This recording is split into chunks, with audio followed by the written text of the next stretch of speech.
नमस्ते मेरे दोस्त, मैं हूं प्रफुल्ल कुमार और ये है मेरा चैनल पीके क्लासेस। आप लोगों को इस चैनल पर स्वागत है एक और कॉन्सेप्ट के साथ जो आपको बहुत सफलता दिलाएगी। मेरी बात यह है कि आप लोग जो कॉम्पिटिटिव के लिए तैयार करते हैं, आपको खुद को जो इंग्लिश ग्रामर बेस्ड तैयारी होता है, इनमें से हम छोटी सी चीज़ को छोड़ देते हैं। छोटी सी कॉन्सेप्ट को हम पता लगा नहीं लेते, यानी कि जो हमारी जो नॉलेज कॉन्सेप्ट है उससे दूर है। तो इस ऐसे ही छोटी छोटी कंसेप्ट को लेके मैं हाजिर हूँ आपके सामने डिस्कशन करने के लिए और आप लोगों को कॉम्पिटिटिव एग्जाम को बहुत इजी बनाने के लिए। सो फ्रेंड्स, आज हमारा जो डिस्कशन है, बाकी इस डिस्कशन का टाइटल है एट्रीब्यूटिव वर्सेस प्रेडिकेटिव। ये क्या चीज़ है फ्रेंड्स? एडजेक्टिव जो होता है वो बहुत सारा सवाल लेके हमारे कॉम्पिटिटिव एग्जाम में आ जाता है। कभी कभी प्लेस, कभी कभी डिफरेंट यूज एंड कभी कभी उसका वर्सन, यानी कि एडजेक्टिव है या नाउन है या एडवर्ब है। ऐसे ही डिफरेंट क्वेश्चन लेके हमारे सामने ही आ जाता है जो हमें तकलीफ दिला देता है। यानी कि अगर इसका फंडामेंटल क्लियर हम लोग नहीं होते तो इसका जवाब हम सही सलामत दे नहीं पाएंगे। तो आइए दोस्तों, हम लोग इस वीडियो में देखेंगे एट्रीब्यूटिव वर्सेस प्रेडिकेटिव का रिलेशनशिप क्या होता है जो एडजेक्टिव को लेकर ही बना है। सो फ्रेंड्स, आइए चलते हैं, देखते हैं जो एडजेक्टिव है वो क्या है और उसका एट्रीब्यूटिव एंड प्रेडिकेटिव यूज क्या है। सो फ्रेंड्स, देख लीजिए एडजेक्टिव का position in a sentence. We know, हम लोगों को ये पता है कि most adjectives are placed in two places in a sentences. इससे पहले जो वीडियो मैंने छोड़ा है इसमें लिखा है adjectives are placed normally before a noun.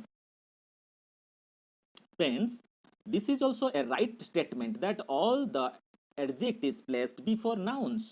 And you know, for your better understanding, for your depth inquiry, for your depth knowledge, most adjectives are placed in two places in a sentence. What are those places? What?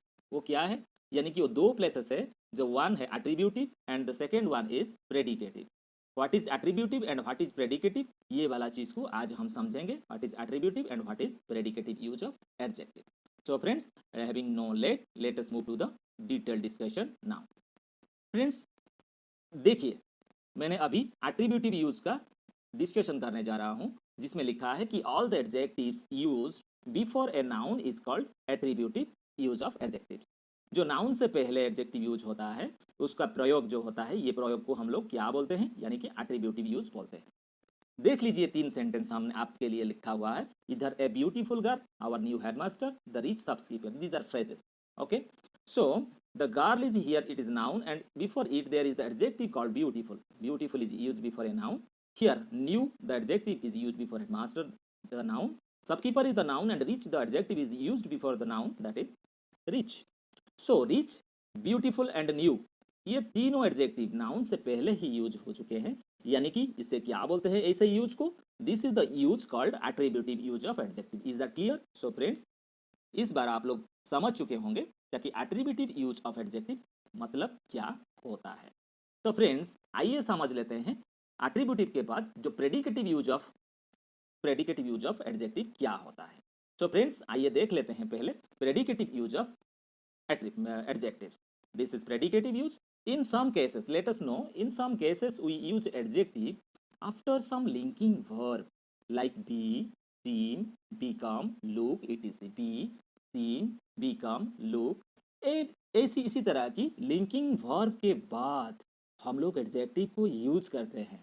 These adjectives are called predicative position of adjective, यानी कि इस तरह का use जो होता है verb के बाद, लिंकिंग वर्ब के बाद जो सीमित है उसके बाद वो यूज होता है, इसे प्रेडिकेटिव यूज बोलते हैं हम लोग।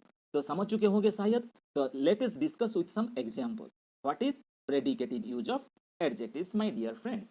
सी looks rich, here looks is the linking verb here. Okay, linking verb here is look. So and second, in the second sentence, see, I am feeling hungry. Okay, here like I am feeling hungry. And in the third sentence, he feels unhappy. So feels, feeling, look. इसी तरह का जो linking verb होता है उसके बाद जो adjective use हुआ है, लुक्स के बाद रिच, फीलिंग के बाद हंग्री एंड फील्स के बाद अनहैप्पी, ये जो एडजेक्टिव यूज हो गया है, ये तीनों का यूज का स्टाइल जो होता है, तरीका क्या होता है, यानी कि इसे बोलते हैं प्रेडिकेटिव यूज ऑफ एडजेक्टिव। तो फ्रेंड्स, ये दोनों कंसेप्ट आप समझ चुके होंगे, प्रेडिकेटिव यूज क्या होता है और एट्रीब्यूटिव यूज ऑफ एडजेक्टिव क्या होता है। और एक सवाल हमारे दिमाग में है, तो ये फिक्स्ड फ्रेजेस क्या होता है? तो आइए समझ लेते हैं ये फिक्स्ड फ्रेजेस जो यूज करते हैं हम लोग इंग्लिश ग्रामर में एडजेक्टिव को लेकर के, तो ये होता ही क्या है। तो समझ लेते हैं दोस्तों, ये इजी कंसेप्ट है जो फिक्स्ड फ्रेजेस होता है। मैंने 3 फ्रेजेस लिख रहा हूँ आपके लिए। Suppose first page phrase is God almighty, almighty, God almighty मैंने लिख लिया। ओके, मैंने फिर लिख रहा हूँ सेक्रेटरी, SECT, सेक्रेटरी जनरल लिख रहा हूँ, GENERAL, जनरल लिख रहा हूँ। ओके, अगेन लिख रहा हूँ पोएट लाउरिएट, LAUREATE, पोएट लाउरिएट। ये 3 फ्रेजेस आपके लिए मैंने लिख लिया। हमें समझना है फिक्स्ड फ्रेजेस क्या होता है, हमें समझना है। तो ये तीनों से फ्रेजेस से पहले मैंने एक बात आपको बताना चाहूंगा कि आपको ये समझ लेना चाहिए कि adjectives come immediately after nouns in few special cases. क्या होता है ना, एडजेक्टिव नाउन के बाद आ जाता है इन स्पेशल केसेस। तो इधर गॉड नाउन है, सेक्रेटरी नाउन है, पोएट नाउन है, ये तीनों नाउन के बाद, यानी कि हमारा डेफिनेशन क्या बोलता है, ये बोलता है कि adjectives comes immediately after noun in few special cases. Adjectives come immediately after noun. तो ये नाउन के बाद ऑलमाइटी एडजेक्टिव आ गया। ओके, ये आ गया जनरल का एडजेक्टिव आ गया, और ये लाउरेट एडजेक्टिव आ गया। ये तीनों एडजेक्टिव आ गया किसके बाद, यानी कि नाउन के बाद। ऐसे ही कुछ फ्रेजेस हम लोग यूज करते आ रहे हैं। ओके फ्रेंड्स, ये सबको इंग्लिश ग्रामर में ट्रेडिशनली यूज करते हैं हम लोग। तो इससे फिक्स्ड फ्रेजेस बोलते हैं, जो एडजेक्टिव को लेके यूज होता है और नाउन के बाद एडजेक्टिव आ जाता है। ये बारे में मैंने आपको समझाने के लिए कोशिश कर रहा हूँ कि फिक्स्ड फ्रेजेस इसे बोलते हैं जो हम ट्रेडिशनल यूज करते आ रहे हैं अंग्रेजी लिखने में और बोलने में। तो this type of phrases used adjectives just after the noun. Okay, these are fixed phrases. So friends, let us move to another discussion, that is adjective used only after the verb. Adjective verb के बाद use होता है, which beginning with a, यानी कि आइए देख लेते हैं इधर ये जो वर्ड्स है इसको देख लेते हैं। ये ए से शुरू होता है, यानी कि सपोज मैंने लिखा ए स्लीप, ये ए वाला वर्ड से यूज हुआ, लेटर से यूज हुआ, लेटर से यूज हुआ। लाइक, ये ए वाला लेटर से यूज हुआ। ऐसे ही afloat, alone, alike, awake, this type of words, these type of words are used in adjective. Let us see these words in a sentence. Sentence में आके उसको देख लेते हैं। He was afraid. The boat is still afloat. Okay? ये जो बात है ये verb के बाद immediately after a verb ये आ जाता है। ये verb was है, here it is the verb is. is के बाद ये adjective आ जाता है। तो हम लोगों को ये पता होना चाहिए ताकि कभी कभी एडजेक्टिव का यूज हम लोग जस्ट इमीडिएटली आफ्टर वर्ब भी कर देते हैं। तो ये है एडजेक्टिव का लिस्ट जो आपको समझ में आ जाएगा कि इसको हम ओनली आफ्टर वर्ब में यूज किए। सो फ्रेंड्स, अगेन देख लेते हैं। He is very well, I am ill. Here 2 words, well and ill. देख लीजिए, ये 2 वर्ड्स जो है ये वर्ब के बाद यूज हुआ है। Here verb is am, here verb is is. ये दोनों वर्ब के बाद वेल यूज हुआ है एंड इल यूज हुआ है। तो normally it is a traditional concept in English that the adjective well, what, the adjective well and the adjective ill, ये दोनों एडजेक्टिव हर वक्त वर्ब के बाद ही यूज होते हैं। क्या, ये दोनों एडजेक्टिव आपको याद रखना चाहिए, आप याद रखिएगा इन बातों को कि ये वर्ब के साथ ही बाद ही यूज होते हैं वेल एंड इल, ये दोनों एडजेक्टिव। तो इसका जनरलाइजेशन क्या मिला दोस्तों, ये मिला ताकि हम लोग जो एडजेक्टिव यूज करते हैं उसका यूज नॉर्मली तो नाउन से पहले ही यूज करते हैं, लेकिन हम एट्रीब्यूटिव और प्रेडिकेटिव को समझ चुके हैं। अभी हम ये यूज भी देख लिए कि ये वर्ब के बाद इमीडिएटली यूज होता है और उसका एक इम्पोर्टेंट चेहरा है, ताकि वो एस्लीप, एलाइक, एफ्लोट, एलोन, एलीव, एवेक, इस तरह का चेहरा लेके यूज होता है वर्ब के बाद। सो फ्रेंड्स, मुझे उम्मीद है कि आप ये समझ चुके होंगे कि एडजेक्टिव जो यूज होता है वर्ब के बाद, और स्पेशली इल एंड वेल जो 2 एडजेक्टिव है ये वर्ब के बाद ही यूज होता है, ये कभी वर्ब से पहले या नाउन से पहले यूज नहीं होता। सो आइए देख लेते हैं तीसरा यूज इसका।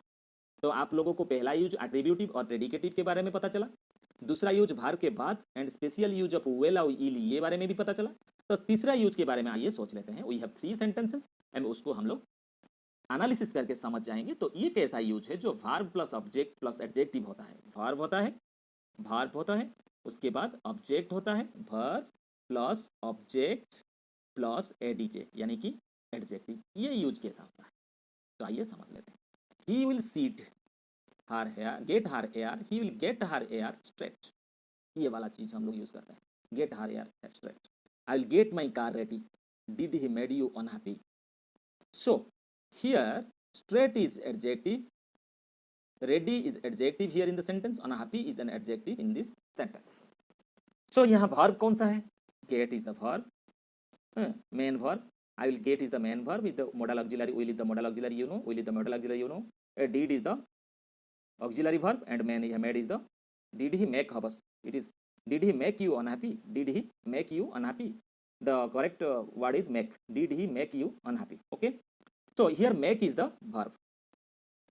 So verb के बाद जो ऑब्जेक्ट है here her hair, my car, you, ये ऑब्जेक्ट है, बाद एडजेक्टिव यूज हो गया। यानी कि ये भी एक यूज है जो ऑब्जेक्ट के बाद एडजेक्टिव आता है, यानी कि पहले वर्ब उसके बाद ऑब्जेक्ट उसके बाद एडजेक्टिव, ये भी यूज होता है। So friends, this is the third type use of adjective जो हमने बोला आपको, एंड आप शायद मुझे उम्मीद है कि आप समझ चुके होंगे। So thank you so much for watching this video. आपको ये वीडियो कैसा लगा हमें कमेंट बॉक्स में कमेंट करके बताएंगे।